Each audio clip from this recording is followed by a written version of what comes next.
Coaching adalah ilmu serius. Coaching itu skill profesional. Jadi kalau lo serius, mau lebih serius, mau lebih mumpuni, mau makin efektif, makin akurat, atau bahkan mau menjadikannya sebuah profesi, maka Anda tetap memerlukan pendidikan khusus tentang coaching, pelatihan khusus tentang coaching. Dan kalau memang mau jadiin profesi, bukan tidak mungkin Anda memerlukan sertifikasi-sertifikasi khusus. Tapi dalam keseharian, di mana kita saling bantu dengan orang, saling menasehati, saling meminta masukan, pendekatan coaching itu tetap bisa kita lakukan dan kita bisa melatihnya, gitu ya. Ada banyak cara sebenarnya, tapi pada intinya pendekatan coaching itu memang ada kekhasannya. Dan kekhasannya itu kita bisa contohkan atau bandingkan dengan training misalnya. Jadi apa bedanya coaching dan training? Kalau training itu gini, perumpamaannya ya. Training itu adalah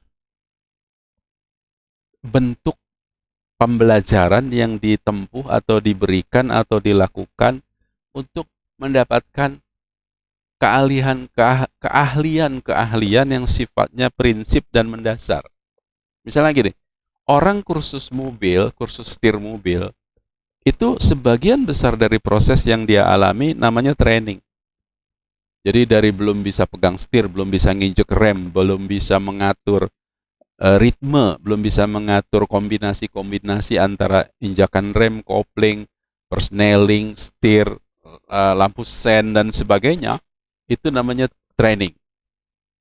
Ketika dia sudah bisa nyupir, sudah bisa jalan normal, tapi dia misalnya belum bisa mencapai kecepatan tertentu dengan safe misalnya, atau dia belum bisa melakukan manuver-manuver tertentu yang tingkatnya advance dan safe dan efektif, atau dia bahasanya sebagai supir masih supir pemula, tapi mau menjadi supir yang lebih ahli, maka apa yang diberikan kepada dia cenderung namanya coaching. Artinya gini, coaching itu diberikan kepada seseorang atau dijalani oleh seseorang yang skill dasarnya sudah punya. Main bola juga sama.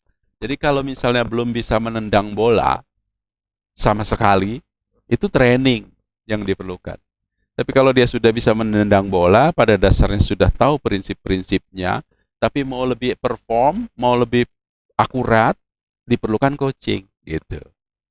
Nah, intinya coaching adalah mengaktifasi potensi atau mengeksekusi potensi yang ada pada diri seseorang yang selama ini belum tereksekusi. Jadi potensi itu ada, gitu.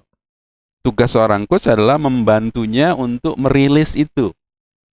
Dan dengan cara di mana sebisa mungkin si coach atau orang yang dibantu inilah yang menemukannya sendiri. Banyak orang bilang coaching identik dengan nanya-nanya. Ya ada benernya juga, walaupun nggak sepenuhnya itu. Nah bagaimana kita menerapkan dalam keseharian kalau misalnya ada seseorang, ada orang yang minta tolong, minta nasihat. Dan ini penting. Kenapa? Karena saya sering ngalamin, mungkin Anda juga ngalamin, teman-teman sering ngalamin, bagaimana ada orang yang kayaknya perlu kita untuk nasihat, perlu kita memberi masukan, perlu curhat ke kita, dan seterusnya, yang mereka tidak hanya ingin curhat, tapi ingin mendapat input atau masukan atau komentar dan sebagainya. Tapi ujung-ujungnya mereka mengatakan, untuk apapun yang kita usulkan, misalnya gitu, mereka bilang, iya sih, tapi kan, iya sih, tapi kan. Jadi berantem sendiri dia di dalam dirinya.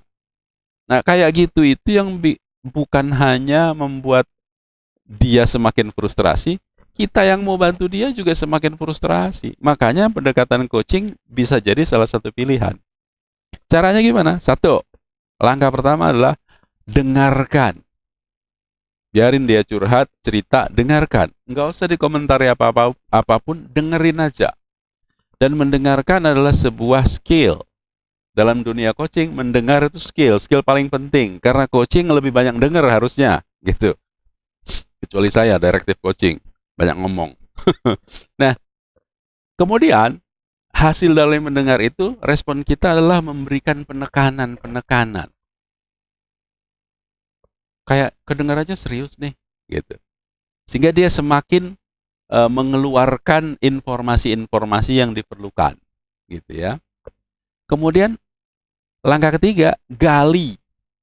Gali untuk memperbanyak informasi yang bisa kita peroleh.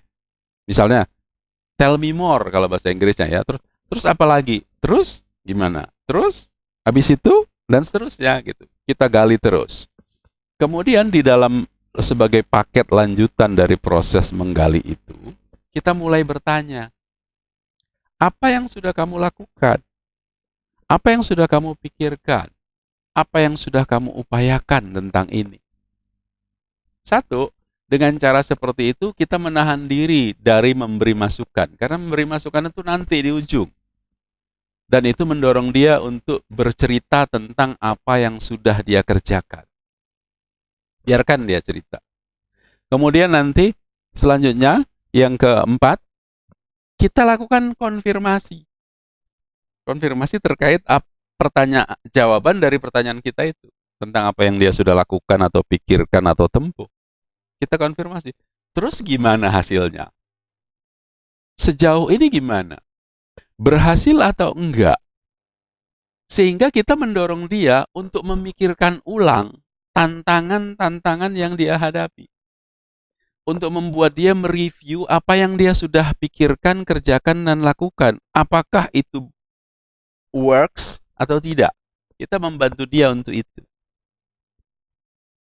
Ketika nanti dia sudah mulai bercerita seperti itu, baru kita bisa masuk ke langkah 5 untuk mulai masuk dan menawarkan. Perlu usul gua, perlu masukan gua, atau langsung menurut gua sih begini. Saran gua begini. Atau kita bertanya, apa yang bisa gua bantu? Kalau misalnya kelihatan belum beres, apa yang gue bisa bantu? Pada titik itu, ketika kita mulai berinteraksi di ujung dan dia sudah menjalani proses melakukan self-review-nya, bukan tidak mungkin. Seringkali dia tiba-tiba berdiri. Saya berapa kali ngalamin. Dia tiba-tiba berdiri kemudian, oke, gue ngerti sekarang gue harus gimana. Artinya apa? Artinya di titik itu dia menemukan sendiri inspirasi-inspirasi dan insight atau bahkan solusi atau jalan keluar. Itulah yang namanya coaching.